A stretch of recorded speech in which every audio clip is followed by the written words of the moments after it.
General Washington and his troops had been defeated in September, driven from Brooklyn to Manhattan, from Manhattan to north of New York City, around the Palisades, across New Jersey.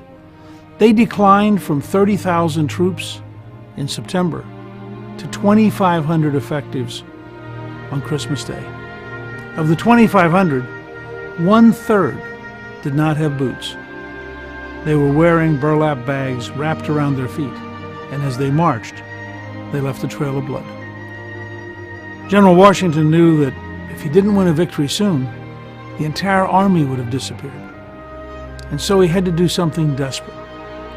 He proposed to cross an icy river at night in a snowstorm, and then march 9 miles in the dark to the city of Trenton, a village that had 800 German troops, professionals, Hessians. He was going to surprise them and capture them. It was a very dangerous plan. Because it was harder to get there than they thought, they were 4 hours late. And yet, as a sign of divine providence, there was an enormous snowstorm coming from the north, behind them, pushing them towards Trenton. A storm so enormous that the German troops said nobody could be out in this kind of weather. So they didn't post guards. They didn't muster at dawn as they normally would, because it was impossible. And for Europeans, it probably was impossible. But these were Americans. They were used to the American winter. They were used to deer hunting in the winter. They were used to traveling in the winter.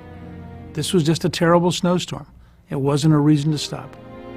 Washington's troops surprised the Germans, captured 800 of them at the cost of 1 American, and then ran for the river before the British Army could catch them, went across the river with their prisoners.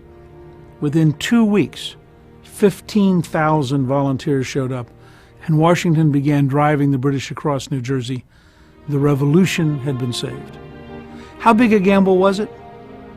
That night, as they began to get in the boats, they were told that the password for that evening was victory or death, and they meant it. They were prepared to give everything for freedom. Surely, in the most successful country in history, we can do what is necessary.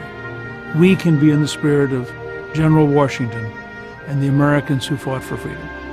We can go out, get the vote out, make the argument, stand up for freedom. And I believe we can have as big an impact in helping America remain free in our generation as they did in theirs.